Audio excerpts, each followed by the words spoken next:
midi, c'est l'heure de votre grand angle et la colère qui gronde chez les agriculteurs européens avec des manifestations et des blocages, en particulier en France, où le mouvement gagne du terrain. Les agriculteurs protestent notamment contre la précarisation de leur activité, le coût du carburant non routier, la multiplication des normes européennes ou encore les différences de traitement par rapport à d'autres pays extra-européens. Plusieurs revendications donc, mais un seul constat, les paysans n'arrivent plus à vivre de leur métier. On en parle avec Lux Messa. Bonsoir. Soyez le bienvenu sur TV5 Monde. Vous êtes vice-président de la FNSEA. Vous avez fondé Agri-Demain, une association qui a pour but de faire du lien entre les agriculteurs et le grand public que nous sommes et dont le président est avec nous également. Basile Faucheux, merci d'être avec nous. Vous avez une exploitation près d'Orléans. Vous cultivez une grande variété de légumes. Vous êtes multiplicateur de semences et vous avez été vice-président, je le précise, du syndicat Jeunes Agriculteurs. Lux Messa, on commence avec vous. On sent que votre mouvement est à un point de bascule. Ce soir, deux syndicats agricoles régionaux d'Île-de-France en l'occurrence, appellent à bloquer Paris demain, la FDSEA et Jeunes Agriculteurs d'Île-de-France. Est-ce que vous, à la FNSEA, vous appelez aussi à bloquer la capitale demain ? Alors, nous, FNSEA, aujourd'hui, on soutient l'ensemble de nos fédérations. Ne serait-ce qu'aujourd'hui, il y avait 32 000 tracteurs dans la rue et 55 000 manifestants, donc agriculteurs, jeunes agriculteurs, FDSEA. Donc, on ne peut que soutenir l'action. La symbolique de Paris, c'est qu'aujourd'hui, pour être entendu, malheureusement, il faut monter à la capitale et donner finalement voilà, se dire, si on n'est pas entendu, si les réponses de Gabriel Attal ne sont pas au niveau demain, clairement, il faudra monter à Paris. Nous, on est plutôt dans cet élément-là, sachant que ce qu'on veut aujourd'hui, c'est des mesures importantes. Et donc, on sait bien qu'on n'aura pas tout en une journée. Et c'est pour ça que nous, on appelle justement à ce que ces mobilisations se renforcent et qu'on le fasse vraiment dans la dignité et dans le respect des personnes. Alors, on va voir l'avis de Basile Faucheux, mais juste, donc, la FNSEA appelle ce soir à un blocage ? Alors, la FNSEA aujourd'hui soutient l'ensemble de ces départements et elle attend rapidement les mesures de Gabriel Attal et en fonction justement du retour, on jugera et on se prononcera par rapport à ça, mais on est tout à fait en soutien de ce que fait l'ensemble des FDSEA et des JA. Basile Faucheux, sur cette question, en quelques mots, du blocage de Paris ? Je rejoins d'un aspect syndical les travaux et les blocages qui ont lieu un petit peu partout en France et donc sur Paris, pourquoi pas, mais j'aime bien aussi l'idée de bloquer un petit peu partout la France parce que on parle beaucoup aussi de surtransposition de normes. Les normes sont votées au Sénat et à l'Assemblée nationale et aujourd'hui bloquer le territoire va permettre à tous les élus qui sont élus du territoire et donc qui font partie de toutes nos métropoles d'avoir un impact aussi chez eux et avec cet impact, fort de cet impact, ils vont pouvoir aussi monter au Sénat, à l'Assemblée nationale pour prendre enfin les mesures que l'on demande. C'est d'un côté, purement syndical où j'étais avant. Aujourd'hui, maintenant, je suis président d'une association et le but de ces manifestations est pour moi de montrer le mal-être du monde agricole et d'aller à la rencontre des gens pour leur expliquer pourquoi nous faisons ce genre de manifestations. Alors justement, Basile Faucheux, vous, dans les difficultés que vous rencontrez en quotidien, quelles sont les mesures que vous attendez avec impatience et de pied ferme de la part du gouvernement français ? Alors, moi, sur une exploitation comme la mienne qui est en multiplication de semences, par exemple, c'est vraiment un arrêt de ces surtranspositions. Aujourd'hui, moi, je multipliais des semences d'épinards, des semences de radis. Toutes ces semences, aujourd'hui, sont parties en Nouvelle-Zélande, sont parties aux États-Unis, faute de moyens de production en France. Je ne crois pas que nous avons arrêté de manger des radis ou des carottes. Et pour en avoir, il faut absolument une graine. Et donc, aujourd'hui, nous ne sommes plus producteurs de graines en France. Et voilà, moi, c'est vraiment sur ce point-là, à titre personnel. Mais j'embrasse l'ensemble des demandes qui sont faites pour le monde agricole. Et on va voir quelles sont-elles justement. Alors, on parle notamment du gazole non routier. On parle aussi des normes, vous voulez des normes réciproques notamment. Quels sont les points cruciaux pour lesquels il faut vraiment des réponses demain ? La première, c'est le revenu. Il nous faut un métier qui rémunère davantage. Donc c'est l'application en France de ce qu'on a appelé la loi Egalim, c'est-à-dire une loi qui permet de prendre en compte les coûts de production, mais dans sa globalité. Votée en 2018. Votée en 2018. On voit bien aujourd'hui que la grande distribution, est depuis 40 ans, mais écrase l'industrie agroalimentaire qui nous écrase également. Finalement, on est le maillon faible et on nous donne ce qu'ils veulent bien nous donner. Donc, c'est pas possible, c'est pas entendable. Quand on est producteur de lait, c'est qu'on veut absolument, si on veut se rémunérer, notamment par rapport aux heures passées, c'est indispensable. Donc, rémunération. Derrière, bien sûr, les charges, vous le disiez, et notamment les charges liées à l'énergie. Donc, le carburant, l'électricité. Sur le carburant, c'est le fait de pouvoir obtenir. On a aujourd'hui la chance d'avoir des remises par rapport au gazole blanc. On roule au rouge en agriculture. Mais aujourd'hui, on a besoin de demander un remboursement après, un an après, et qu'aujourd'hui, c'est tellement compliqué via des logiciels qu'il n'y a que 60% des agriculteurs qui font cette demande. Donc aujourd'hui, c'est 15 centimes du litre, donc c'est quand même conséquent. Quand on sait qu'aujourd'hui, pour produire 1 hectare de céréales, il faut 100 litres de carburant.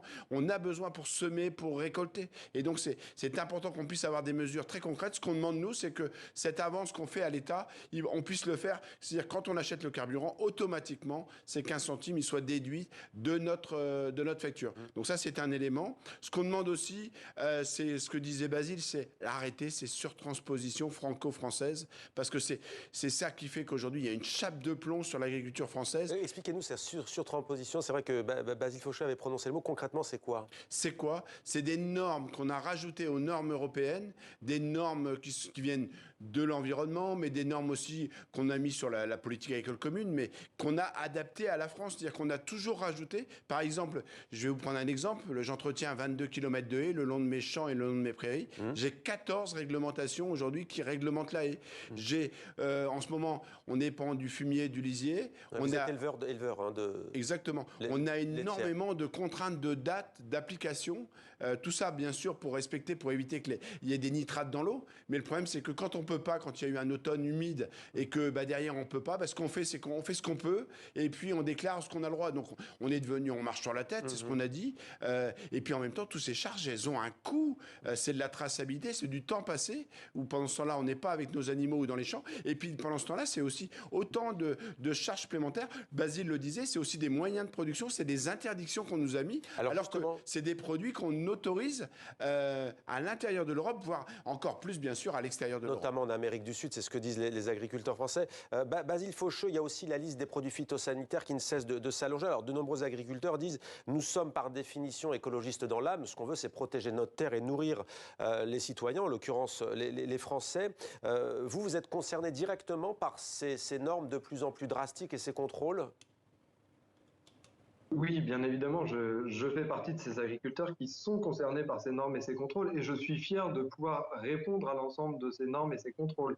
Par contre, aujourd'hui, un exemple concret aussi, la cerise. Aujourd'hui, on a enlevé les produits de traitement sur la cerise, on les trouvait dangereux, sauf que résultat, on ne produit quasiment plus de cerises que les gens peuvent acheter parce elles sont indemnes d'une toute petite mouche. C'est simplement que ça fait un tout petit trou dans la cerise et les gens ne veulent plus les acheter. Résultat des courses, on va chercher des cerises en Turquie qui viennent avec les produits qui ont été interdits en France. Et moi, ça me gêne beaucoup. Je veux bien qu'on enlève n'importe quel produit s'il est dangereux. Je ne suis pas scientifique, je suis agriculteur, utilisateur. S'il est dangereux, on me l'enlève très bien. Par contre, j'ai pas envie de manger ce que l'on m'a interdit de produire. Je trouve ça complètement déplorable. Et c'est ça qui est en train de se faire de plus en plus, surtout en France et un petit peu en Europe aussi. Donc ça, c'est vraiment l'Europe et la France qui doivent aller à l'encontre de ça. Aujourd'hui, on parle beaucoup du Mercosur. Ouais. Ça, c'est un gros problème aussi. C'est de dire on va échanger des portes de voitures, des avions contre une agriculture moins disante, une agriculture que l'on interdit en France. Alors justement, puisque vous parlez de l'Europe, la présidente de la Commission européenne, Ursula von der Leyen, s'est exprimée. Elle propose d'établir un dialogue stratégique avec les représentants des organisations agricoles, du secteur alimentaire, mais aussi d'ONG environnementales et d'experts. Tout cela réuni à Bruxelles. On va voir ce que vous lui répondez, mais d'abord, on va écouter la présidente donc, de la Commission européenne. Nous avons tous le même sentiment d'urgence, à savoir que les choses doivent s'améliorer et que nous devons trouver une nouvelle voie et des solutions communes et durables aux problèmes dont vous êtes tous très conscients.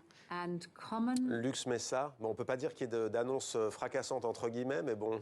Non, je pense qu'ils n'ont rien compris.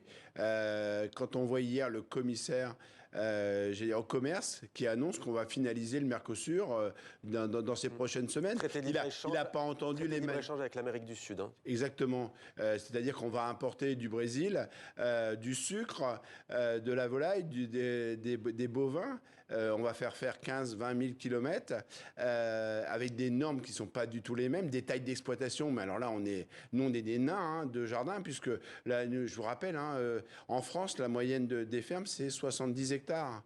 Et que là-bas, on parle en dizaines de milliers. Si on prend un bâtiment de poulets français, on est à 20 000 poulets. Déjà, les Français, ça trouve ça grand. Mais quand on parle en 200 000, en millions. Pas du tout les mêmes dimensions. Donc ça, c'est important. Et donc, je pense que l'Europe, à Bruxelles, aujourd'hui, ils n'ont pas compris que aujourd'hui, l'enjeu de produire son alimentation en Europe, c'est stratégique. On est resté sur cette lame de fond de la décroissance en 2019, le Green Deal, ou ce qui s'appelle Farm to Fork. C'est une dynamique où on veut nous faire mettre moins d'engrais, moins de produits phytosanitaires, avec derrière un vrai enjeu, se dire on va importer plutôt que de produire chez nous, alors que c'est stratégique. Depuis ce temps-là, il s'est passé le Covid, il s'est passé la guerre en Ukraine, et qu'aujourd'hui, on le voit bien, c'est que des grands pays, en tout cas, je ne sais pas s'ils sont grands, mais en tout cas des pays comme la Russie aujourd'hui, se servent de ces enjeux que de vrais enjeux géopolitiques, et que se produire son alimentation, c'est indispensable, c'est stratégique. Et donc, ce qui est important, c'est qu'on impose les mêmes normes aux produits qu'on va importer, si ce n'est qu'aujourd'hui, on ne met pas les moyens de contrôle,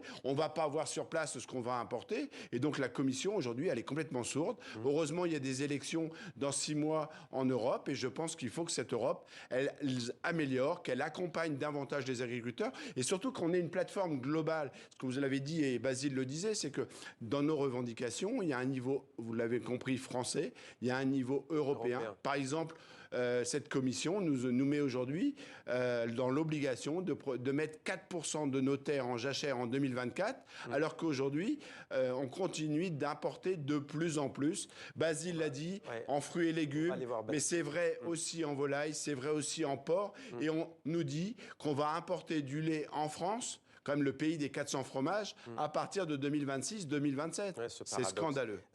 Basile Faucheux, juste quand même quelques chiffres, parce que c'est vrai que les Français qui vous soutiennent à plus de 80%, je crois le dernier sondage qui montait même à 87%, le revenu mensuel moyen, c'est assez effarant. Par exemple, en 2021, il est pour les arboriculteurs, il est 2440 pour eux, pour un viticulaire 2760, mais on tombe à 600 €, par exemple, pour des éleveurs comme vous. Est-ce que vous arrivez à vivre de votre travail, Basile Faucheux ? Alors, moi aujourd'hui, j'arrive à vivre de mon travail, j'arrive à vivre, je pense, décemment de mon travail, à partir du moment où on ne fait pas un ratio temps de travail, rémunération. Je pense qu'aujourd'hui, et en agriculture de tout temps, on capitalise tout au long de notre vie. Est-ce que vous avez des aides de la PAC, la politique agricole commune? Pour la France, c'est près de 9 milliards par an, mais il y a 6% des agriculteurs qui attendent toujours de toucher les aides de 2023 pour des raisons administratives et de complications. Vous avez reçu des aides de la PAC? Moi, je reçois des aides de la PAC, bien évidemment, et j'ai eu la chance de toutes les recevoir. Et aujourd'hui, oui, c'est proprement aussi scandaleux de ne pas pouvoir toucher l'ensemble des aides. Et en plus, que ça n'incombe pas aux agriculteurs. C'est des retards liés à l'administration, liés à un surempilage de papier. Ça n'incombe absolument pas. L'agriculteur n'est pas responsable de cette attente. Et c'est vraiment dommage. Aujourd'hui, on serait responsable de ces attentes, on ne pourrait rien dire, mais de ne pas en être responsable, mais d'en être tributaire, c'est quand même très compliqué, surtout pour les exploitations qui ont du mal à joindre les deux bouts parce qu'il y en a énormément. Est-ce que selon vous, on assiste à un mouvement inédit, Basile Faucheux? On voit notamment beaucoup de jeunes sur les points de blocage aujourd'hui en France. Je ne sais pas si c'est un mouvement inédit, parce que j'ai quand même l'impression que ce malaise est profond. Et aujourd'hui, c'est peut-être cette profondeur du malaise que l'on ressent le plus, parce qu'on n'a pas besoin de demander beaucoup aux gens de venir nous accompagner sur ces manifestations. C'est plutôt les réseaux d'agriculteurs, et on le voit puisque tous les réseaux d'agriculteurs sont partis sur le terrain aujourd'hui. Et ça pose des questions. Ça veut dire que l'ensemble de l'agriculture française est touché, n'importe quel secteur, n'importe où en France. Et ça, c'est inédit. Aujourd'hui, on était plutôt sur quelques secteurs qui étaient structurellement en malaise et ça changeait tous les 10 ans. Mais aujourd'hui, on voit que tout le monde tout le monde a des problématiques et beaucoup de problématiques sont liées à notre administration. Et on voit des actions des agriculteurs aujourd'hui un peu partout en France, notamment sur l'A7 à Montélimar, où la nuit dernière, des camions venus de l'étranger ont vu leur cargaison déversée par les agriculteurs français en guise de protestation. Mouvement inédit. Oui ou non? Et est-ce que vous espérez ce qu'on appelle parfois en France une convergence des luttes? Des pêcheurs ont manifesté à Rennes avec les agriculteurs. La CGT appelle ces métiers à venir vous rejoindre. On a vraiment 30 secondes, donc mouvement inédit ou pas? Mouvement inédit, une vraie crise morale.